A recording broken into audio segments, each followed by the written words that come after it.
no evangelho de hoje, Jesus conta claramente uma parábola para aqueles que achavam que o reino de Deus já ia ser instituído na terra ali, enquanto Jesus estava, né? Jesus estava indo para Jerusalém, então seus discípulos já achavam que ali já seria o reino de Deus, né, em Jerusalém, né? Que o Messias viria, como o cardeal Ítalo falou ontem, né? Eles achavam que seria um reino político na terra e que o Messias seria um rei que traria toda a paz material, né, para, para os homens, né? Como se fosse uma monarquia, né? E Jesus, ele conta uma parábola em que se traduz, a gente vê claramente a história de Cristo. Ele fala ali de um rei que vai para outra cidade para ser coroado. E tinham muitas pessoas daquela cidade que não queriam que ele fosse rei. Aqui é uma alusão clara a Jesus, né? Quantos dos fariseus não queriam que Jesus fosse chamado de rei e decidiram matar, né? E quantos durante a crucificação gritavam, né? Crucifica-o, crucifica-o. E esse caminho de cruz foi o reinado de Cristo, né? Porque Jesus recebeu uma coroa de espinho, um manto vermelho escarlate, e o seu trono foi a cruz, onde ele nos salvou. Então Jesus, ele fez esse caminho para o reino. Mas antes dele ir, né, ele, na parábola aqui, esse moço que se tornará, esse homem, né, que se tornará rei, ele dá 100 moedas a 3 servos. Dá 100 moedas a todos. Então, o que Jesus quer dizer? Que ele dá um dom total a todos, né, para cada um trabalhar. E foi o que aconteceu também.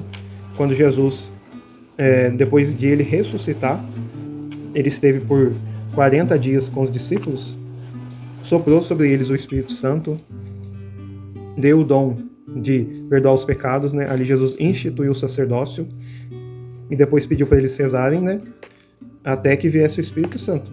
Ou seja, essas 100 moedas, né, que são o dom igual a todos, é a chama do Espírito Santo, que Deus dá a todos por igual. E depois de passado o tempo, o rei foi coroado, né? Como Jesus. Ele foi ressuscitado e se tornou rei do universo, rei de toda a criação, né? Ele já era rei, mas antes ele era rei por natureza, porque ele é Deus. Mas quando ele se fez homem e morreu na cruz e ressuscitou, ele se fez rei por atitude de redenção. Ele mereceu ser rei. Então, depois disso, desse merecimento de Jesus morrer e ressuscitar por nós, ele volta e, quando Deus voltar, no juízo final, ele vai perguntar a cada um de nós o que fizemos com o dom que ele nos deu.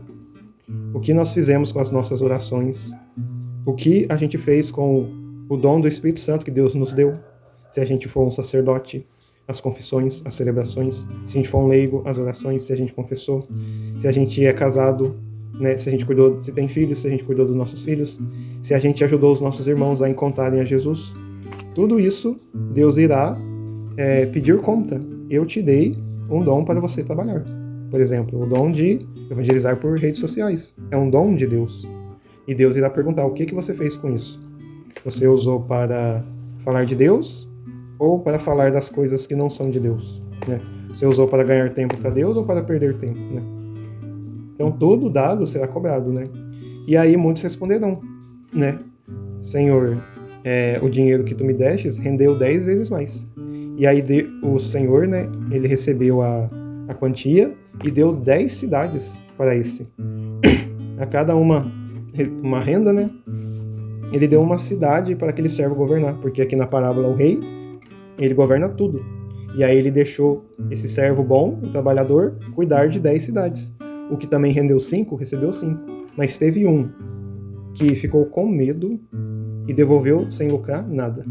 E aí o rei fala, né, mas por que você não pôs no banco? Porque se você colocasse no banco, ele ia receber com juros, né? E o que é esse banco? Esse banco é quando a gente não tem lugar para usar o dom, mas a gente pede para que alguém nos ajude, que é o que o banco faz. A gente não tem lugar para guardar o dinheiro. O banco guarda e com o tempo ele recebe um dinheiro a mais, né? Então, quando a gente não sabe o que fazer com o nosso dom, mas pede para alguém ajudar, ou ensina a outra pessoa a fazer, ela vai lucrar um retorno para a gente. E foi isso que o rei falou que esse servo medroso devia ter feito. Ou seja, Deus falando para nós. E quando a gente tem medo, peça a ajuda de alguém. Como Moisés, quando ele teve medo de falar para o profeta, ele pediu para o irmão dele, Arão, ajudar. E aí o irmão Arão falava o que Moisés tinha vergonha, timidez de falar. né? Mas a palavra de Deus vinha de Moisés, né? Que Deus falava com Moisés e Moisés falava com Arão. Então foi isso que o rei pediu para que fosse feito, mas o servo não fez isso. Então, o que o rei fez? Como você recebesse de graça, não trabalhaste, devolve o que eu te dei e dá ao que tem 1000, ou seja, aquele que trabalhou mais. Então, as pessoas falaram, mas o que tem 1000 já tem bastante dinheiro, por que você está entregando para ele? Aí o Senhor falou, aquele que muito rende, muito mais receberá. Aquele que pouco faz, até o que ele acha que faz, será tirado, né? Ou seja, aquele que trabalhou bastante para Deus, ele vai receber ainda os dons daqueles que não trabalham. Aquele que fica parado sem fazer nada com medo, o dom que Deus tinha dado para ele, Deus vai presentear aquele que tem mais. Por isso que quem muito trabalha para Deus, ele recebe mais graças ainda, porque ele trabalha muito. E o que pouco trabalha, né, ou aquele que não trabalha nada, ele acaba perdendo. Porque na nossa vida é assim.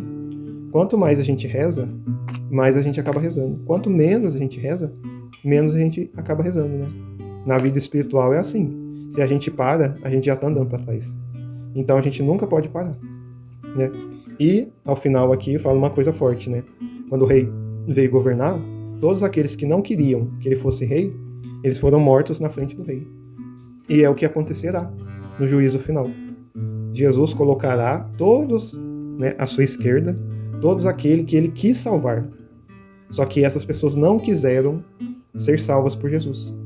E aí ele falará aquelas palavras: afastais para longe de mim, malditos, né? Vocês que odeiam o meu Pai, né? Vão para o castigo eterno. Porque eu tive fome, não me deste comer, eu tive sede, não me deste beber, né? Eu tive frio, não me acolheste, eu era estrangeiro, não me acolheste, eu estive preso, não vieste me visitar. Ou seja, são pessoas que não fizeram caridade, que não se importam com o amor um dos outros.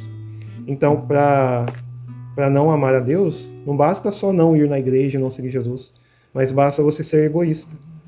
Basta você pensar tudo em si mesmo. Quando alguém precisar de ajuda, você não ajuda, porque você só pensa em si. Então, o egoísta vai para o inferno, porque ele pensa só em si. Não pensa nem em Deus, nem nos outros. E é por isso que Lúcifer, né, o anjo caído e os seus anjos rebeldes, na última vinda do Senhor, irão para o inferno eterno.